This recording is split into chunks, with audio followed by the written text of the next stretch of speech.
Hi, and welcome back to Bump Love. Today is an exciting day because we talk internet and our children. Have you realized that sometimes you can get onto someone's social media platform and you find they have a huge following and don't know who they are? Well, that's because with the rise of social media, that notion of celebrity and fame has changed. And so now we want to find out from you and from each other, our children are actually going to engage in social media. And as parents, we might or might not know what they're doing on social media. And so we have no idea whether or not they're being affected positively or negatively by social media. They could even become social media sensations, social media celebrities. So, ladies, what are your thoughts and feelings towards social media and children? And this is children of all ages. Yeah, especially as they get older. Yeah. There's a thing that I see celebrity moms doing, mostly celebrity moms overseas. When they have a child, they open an Instagram page for their kids. Yes. And so not to judge, but I'd be saying, but why? You know, so that first of all, for me, those are two accounts to run. Your own plus your child's account. Yeah. So, but I maybe I see the logic. They don't want to sort of mix, because a lot of these moms are entrepreneurs. They have their, like, what we know them for. Maybe they're artists, they sing. And so now they don't want to sort of mix their, now I post things of my child, then I also post things of my business, then I post. So it's about differentiating the accounts. So I get that. My worry is the exposure of this child. So essentially, just by virtue of the fact that you're my child, you are a mini celebrity in your own right. Yeah. You are so-and-so's child, you are Angie's child, or you're Angie's daughter. And I feel like that opens them up to the cruelty of social media, people. Yeah. First of all, I have shared on this show before how I have social media anxiety. Me as me. Yeah. As an adult that can think and remove myself from situations that would cause me danger. Yeah. I don't know if I can do that for my child. And I'm not saying it's a bad thing if you're sure of yourself and you know that you've put stuff in place to protect your kids, please go ahead and open a social media account for them for whatever reason. I don't think that I would do that because I'm still figuring out how to protect myself. I'm still figuring out how to protect myself because social media comes with, for me, let me speak from my experience. For me, it comes with anxiety triggers. I mean, I see something, it reminds me that I am not where I want to be, and then my entire week is ruined. Yeah. So for my child to have that exposure before they put in place structures as a person, to be able to, what they call it, thick skin. Yeah. When I joined the media world before we started Bump Love, when I look back in hindsight now, I realize that I wasn't mature enough to handle that limelight. Yeah. That when I saw criticism on Facebook, it got to my heart. Yeah. Even though I didn't know these people. Yeah. They don't know me, I don't know them. Yeah. But somebody says something like, look at the bra she's wearing. Rachel, you need to buy a bra. I'm just like, what? And my boobs? Wow. Like, are they not held properly? And you guys, those things would get to me. And I had to work on my feelings and how they made me feel whilst working. Yeah. So can you imagine, you've just seen something on Facebook, but you have to come and put on a brave face and say the news brought to you by... And yet you're wearing the same And then bra. you're wearing the same bra because you have nobody to buy another bra. So honestly, I feel like for me, I don't think that I would want to put my child in a place like that because social media comes with a lot of stuff in my experience. I don't think that my child would be mature enough to handle that sort of fame and people seeing what you're doing as a person, and you're constantly viewed by many people. Yeah. And then also the other thing is I feel like then you're only aspiring to fame. Yeah. There's that aspiration for I want to be known, I want to be famous, but known for what? Yeah. So for me, those are the two things that I'm just like, nah. No. That's it. Oh, wow. I feel like it's a double-edged sword. Yeah. And as much as it has lots of benefits, it also has very many unhealthy, habits that can crop up, and if it did that to you as a mature person, how so someone that is a teenager? Because I see lots of them really addicted. My young brother, it was so unhealthy. He got depressed because he's one person I've seen social media really harm. You know, and it cuts across, to be sincere, it cuts across. He would be very devastated. You see people's lives and you feel like you're dissatisfied with your own life. And it happens to mature people. So how about young kids? So for me, I really feel it's, it is. Actually, for me, using that train of thought, I kind of feel like one of the advantages that we have like in our families, because both Brian and I have some call to celebrity, somewhere there we try. We try somewhere. But anyway, what I've realized is I want to show my child that, I want to show my children that it's normal things. Like I really want to demystify social media. Like, so there's, like to just show my kids that when they take that picture, or when they do, I mean, let me backtrack a bit. We've done shows with, let's say, Angie, a celebrity show, an event, and it looks massive on social media. My God. Guys, it can actually look extremely massive, and we've done it in this corner of the room. This corner here, she's just done some cool magic, and so I'm really in the place where I want my children to see the reality of what's behind the screen and what's in front of the screen, so they can tell the difference. Because like you said, by virtue of the fact that Brian and I work in a certain way, our children are already predisposed, like whether I want it or not. Like I should have thought about it before, but I never ever did, and now here they are, and here we are. And this is going to be their reality. So just to show them that, oh, by the way, when we do Ride with Amulondos, our chair behind here is also torn. Like, please, please, we are normal people. So just to tell them that we are normal people showing a normal life. And whatever you see that is over and above might as well be very normal. Like you have no idea that the person who's behind the screen doesn't wear panties. So please. Please. Please. So like, I think that's for me how I view social media and fame for my for my children. That's an interesting. By the time first of all, I was really late to get onto social media. My sister signed me up for Facebook, but until 5 years ago, I really didn't know what it was about. So because I was trying to get my business to get onto social media, I said, let me start with myself. And over the years, God has been good. I haven't received any negative feedback. But for the children, of course, things like school and whatever, they don't understand when people are like, oh, your mom is a celeb. They're like, what are you talking about? Our mom spends half the day without a bra, without what, just chilling at home. When they come to my work, same thing as we just spoke about. I show them the real, yes, we have these glossy pictures, but I show them how we get to it.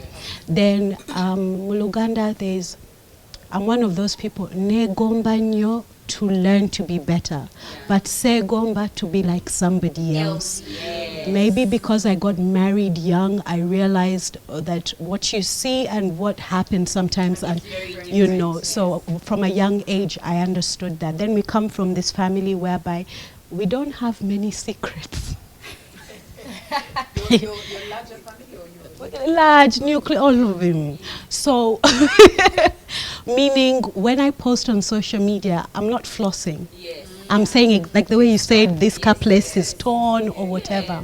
So if the truth is, we'd like to shelter our children. My children grew up without social media, unlike some of yours. So now that they are older, yes, they're on social media, but it's for more of the entertainment, but it's not like life and death. You know, oh my gosh, you know, so and so has done this. And that's the same for me. That's why many times we meet celebs and I'm like, who is that? Not because I'm not interested. Even my time, is it called timeline? Is very short. So as a parent, the less you engage yourself in certain habits, the less also the children will put value on those particular things. like, they are now too old. Yeah. You know, if it was going to go down to, if it's going, either way, whether you need to get to a point whereby, you know, social media is there, it's an evil, but yet at the end of the day, it will assist us. So how you deal with it matters a lot. Yeah, especially for the children. Well, my opinion on social media and fame is honest. I think I share Manuela's sentiments in a space that for her she's trying to demystify. For me, in my mind, it's demystified. I already feel like reality and social media can gel into each other, and that's just the reality of today, and that's just what it is. The only for me, and in my head, I just figure that the only difference right now is that everybody was living their lives and doing the same things. It's just that right now it's on a screen for everybody to see. So people, whether it's wrong, whether it's right, and maybe it's because I'm always living an honest truth. I've always thought that other people are doing the same. And then I realize that, no, that's not really what's happening. People are trying to, and I think, you know, fame comes in all shapes and sizes. Sometimes we view fame as this celebrity status of people who are not even famous for much. Like, I want to be Bill Gates' daughter.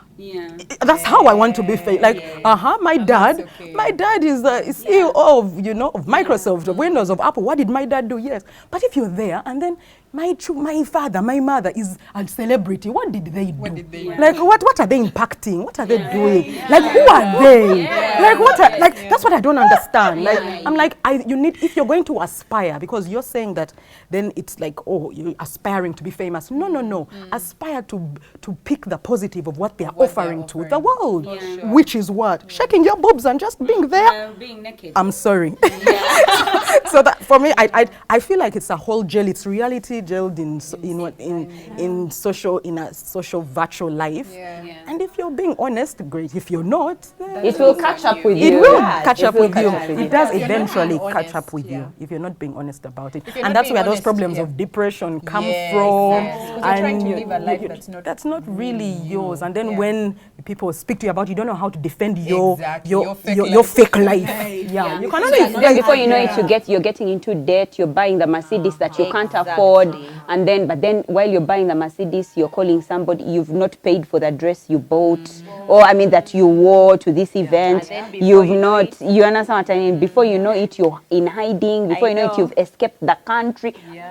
It bites you. That is if someone else hasn't come to say it for the world to see also. You get exactly. So speaking now on babies, and remember now we are adults, and I like the fact that Rachel brought out that you guys, even me as an adult, I'm struggling, you see, and this is normal for everybody. We are all struggling because social media just found us there. No, we were not raised to deal with social media. We are not nurtured, we're not. So it's interesting for us to maybe think about our children right now who are actually being raised in a social media area.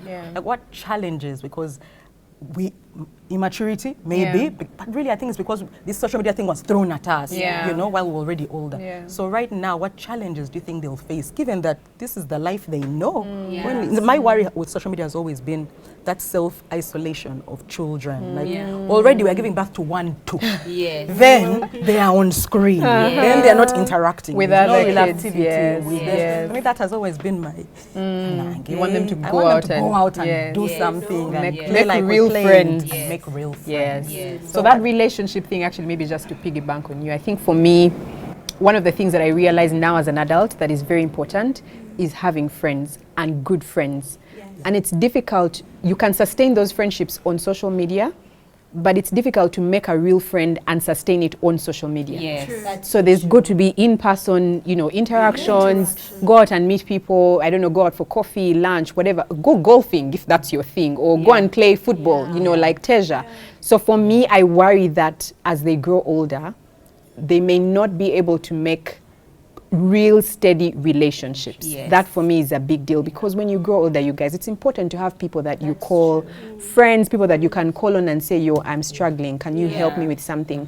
And then because of the life of social media, everybody sort of if you're living the fake life, obviously, people expect you to have it together. So I feel like because you have put on this facade, you know, we're always happy, we've gone for this birthday party, we're at the beach today, so it's like people expect you to have it together. Yeah. So when you're struggling, you've not made friends. Yeah. You've created this impression on social media that, you know, you are Mzuri, you're quoting all these inspirational things about strength and about attitude.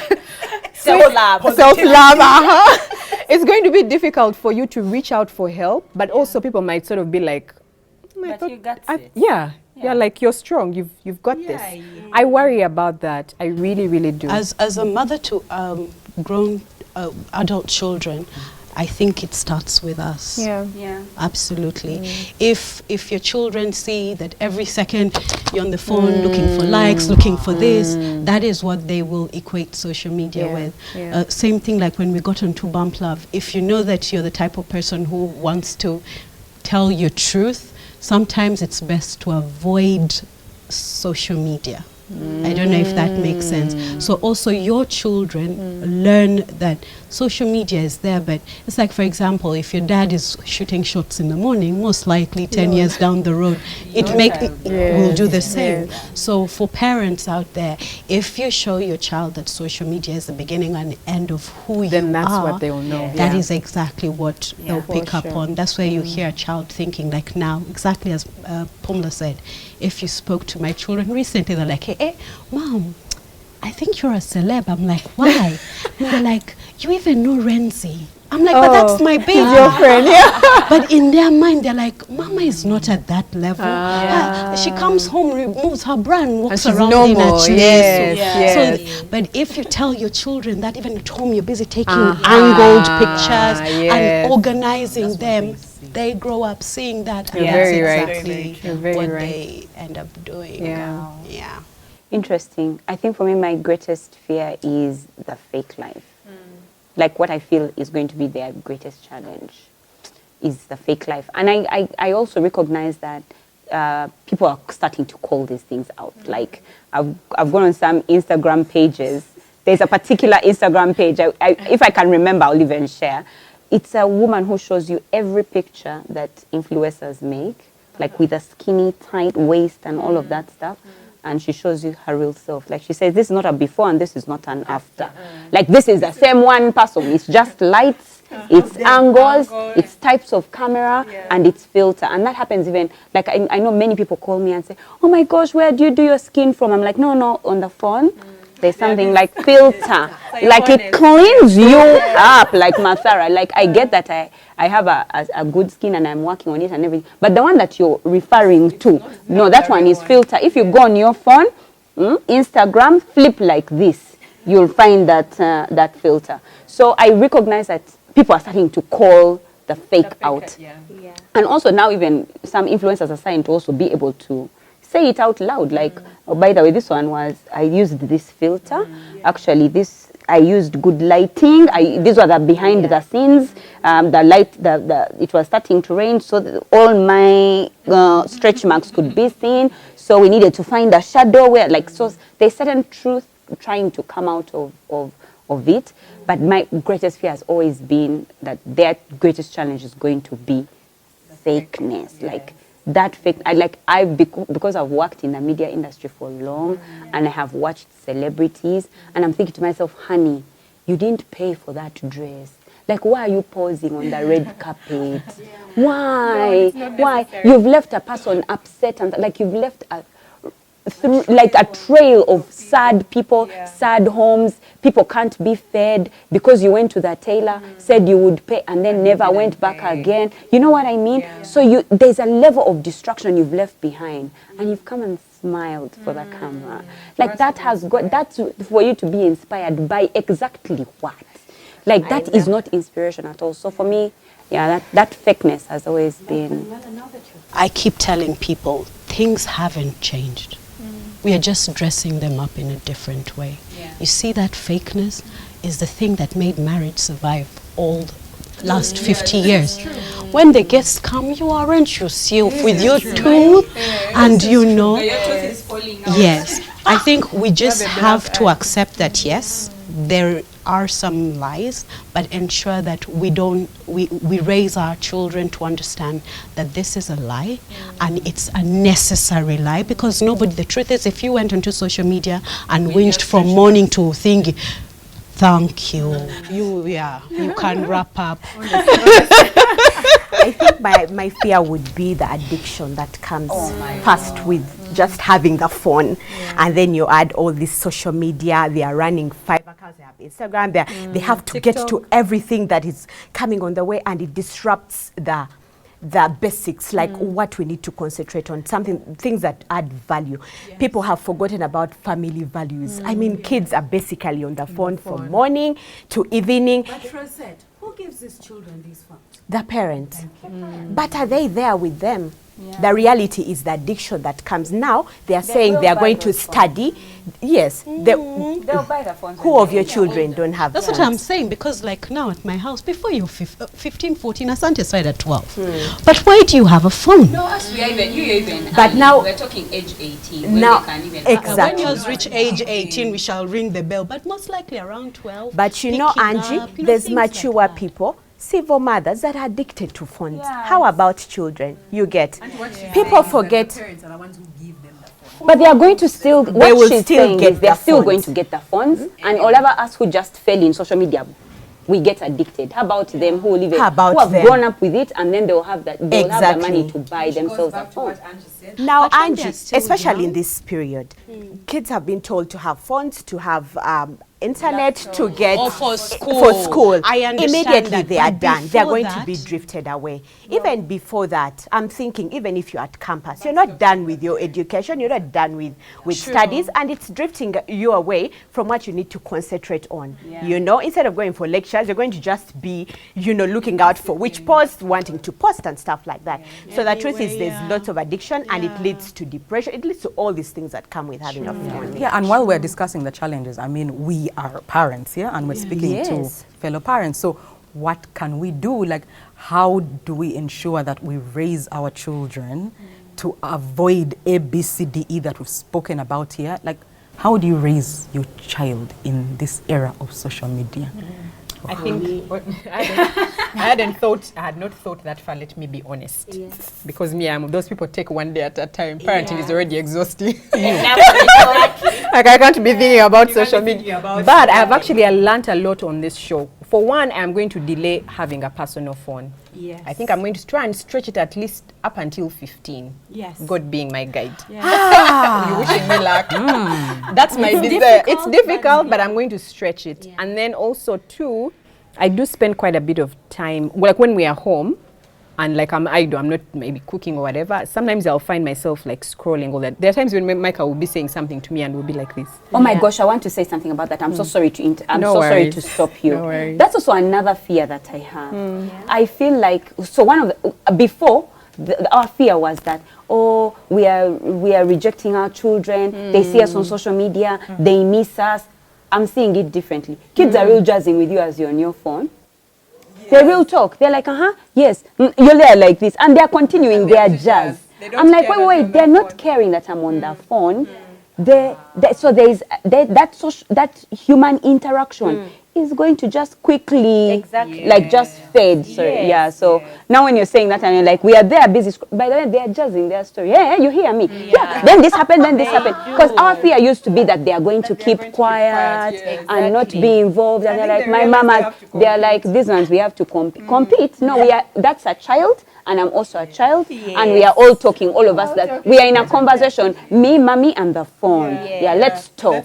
Yeah, and now I'm the one jazzing. So they don't stop even if you're on the phone, and they will see you typing. They see you on phone, and they come and jazz you. Mommy, do you know this? And then we say, that's bad manners. But I think they are just saying, in their minds, they've seen the phone as a person.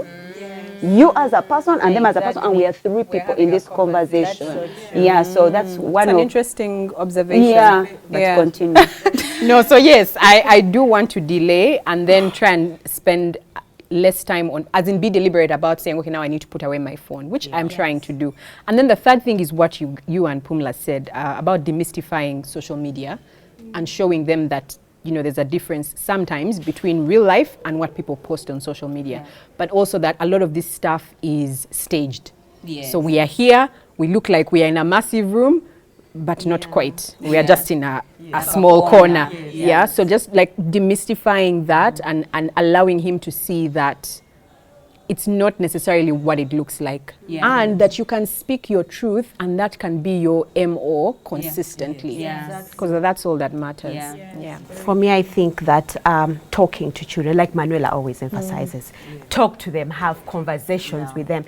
Even in this social media thing, tell them, no, that's not true. By the way, that's a wig. Don't even think that it's, you need money for a wig. No. Shh, come on. Like, just talk to them. Tell them this is, just be, it's fake. Let them accept that, yes, by the way, people will fake it. You don't have to be the fake one. Live your life. Like, I feel like we should just really try and dig deep in these people's lives, because they reach a certain age and they try to hide. We should not stop. Like, try and dig deep.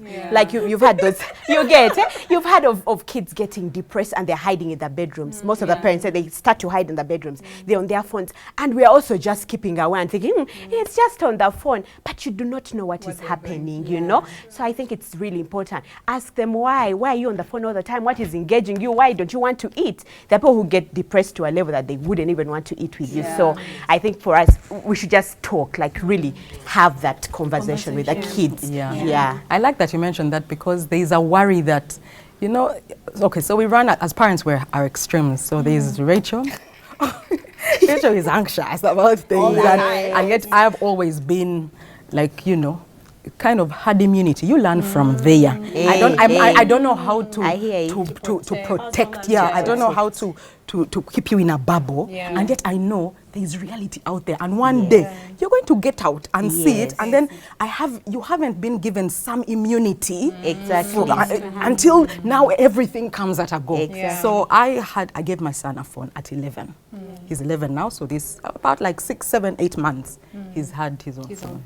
And it's I like this about, so when I did this comfortably because I learned of something that Google allows you to do.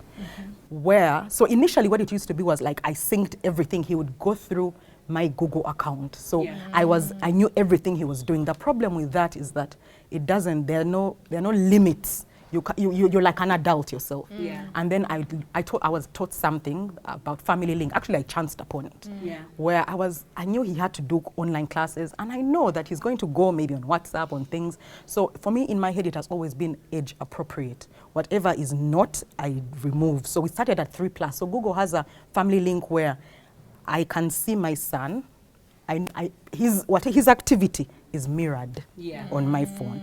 And if there's any, so we're still at that age where there is no real privacy, like how Angie's kids, like I wouldn't want to see what my 16, 17-year-old son is doing, you know what? So we're still at that age where if you want to be on social media, be on social media, but I will decide what I think is okay for you. So no Instagram, no Facebook, no Twitter, it's just WhatsApp for communication, and then he likes TikTok, but I can see whatever he's doing. So I can see, what I also like about it is I can see his location. He's a very active child, so I let him go for plays, you know, he goes to play, he goes and does activities, but I always see, even now when I check my phone, I know where my son is, exactly where he is. So I like that about it, because, and I've tried to teach, I've interacted with many parents, and I've taught them what that is, and I feel like it's really cool. It helps, it exposes you, but just a little bit. And then when it records the child's age, they get their own Gmail account. When anything happens, even if he's to Google, there are things that just shut down. He will never see on the internet. If he enters something, it will come to you, a message immediately comes to you that he was blocked, that your child is trying to do this and was blocked, and then you come and say, but Gateja, you think you should have been doing? What are you Googling? What are you looking for? What are you like? What is it? Let's talk about that. Google has blocked him first. He sees and then he waits for me to come. It's happened maybe twice, I think, on things, and then maybe he's tried to rationalize his way out of it. But I'm telling him, you know what? You're not yet ready for that. Let's not. So. But that's mine is exposure, but little. I've told you like many times, me and you are like absolute sisters. So the way I see social media and technology and the digital age is that it's like a playground. That's how, like in my mind, it's a playground. It's like how you tell your child to go. And then I find many children, they play on the swings, they play here, they play there. What you do is you prepare them, like you help build like you prepare them for what they are going to find there. At the playground, you can't do it by telling them don't go to the playground, don't go to the playground, don't go. They're going to go to the playground, eventually. So it's that thing. Like, so I know for a fact that when that time is right, because even Brian and I were having a conversation. Okay, so looks like we have to put a SIM card in the phone at home, so that we can be able to now talk to them. Because now they can communicate properly. They can tell you, I'm doing this, I'm doing X, I'm doing Y. You kind of want to catch up with them during the day, and you want to call. So we talked about it and said, okay, so 2021, they'll have a SIM card in the phone, no access to the internet yet. So we're having those conversations. But again, I'm seeing it like a playground. So now when they have a SIM card, what does that mean? It's going to have airtime. How do they use airtime? How do they apportion their airtime? How do they pick who to speak to? Who's important to speak to? Can they buy bundles for calling? Then, just give them the basics, like how we usually do to prepare our kids. Nti ogenda wa auntie, kati mkwano, otukayo, make your bed, wash the utensils. So the same way we prepared children for life outside of our homes, I'm now seeing internet as a life outside of our home. And so to just prepare them and say, now when you reach there, you're going to reach some site and you see a woman and she's half naked. Let's talk about it. So when you now, I also know that in my mind, I'm going to get to a place where I need to censure what they do on the internet. But I also know, say for example, our country censored pornography in the country, but people are still accessing pornography. So yes, we'll do all the Google that we can, and then somehow, somewhere, some person will bypass it. But I need to prepare them for that time. That when you reach and find a person half naked, what do you do? What do you do? Yeah. So that's where I am for me. As I said, I got into social media when I was way, way older. My kids are not really into the whole social media thing. But so I did not do all the things that you're speaking about. With me, I always go back to the basics. Last night, my baby went to school. So, are you okay, Angie? No, but Please I'm tell us the age of the baby. Just for the audience, for purposes of clarity, the age of the baby is? He's going to be 19 in 17 days. That's the baby, ladies and gentlemen. Yes. Go on. And Jendi Jemuda. Yeah, you guys are coming. And I could talk and talk, but the truth is you'll never understand that your child is your child, and that's the truth. So yesterday he left for university, and as I watched him walk, I told him don't turn back, otherwise I will cry. And he walked. But at this age, I won't lie to you, you guys can use the tools. If you're a mother of adult children, the best thing you can do is just get onto those knees. And pray that what you did in the past is going to yield fruit. If you have the baby ones, please go ahead. Like now for Asante, definitely we are getting that family something. But for the big children, Too far gone, isn't it? Yeah. Wow. What an interesting discussion. Many things for us to learn. Share with us. Tell us what's your plan on dealing with social media and raising your child in the social media era. And while you're doing that, maybe you want to have a discussion with your child. Kampala Serena Hotel, every first Sunday of the month, has the Mongolian Tanqueray, like some really big terms. Happening 12:30 p.m. to 4 p.m. at only 110,000 shillings. This might be the place and the time for you to have these critical conversations with your child. And so on the next show, we'll be having a child celebrity, a former child celebrity turned celebrity mother on the show to share her experience on how she was raised in the limelight and how she plans on raising her children in the limelight. Until next time, with love from Bump.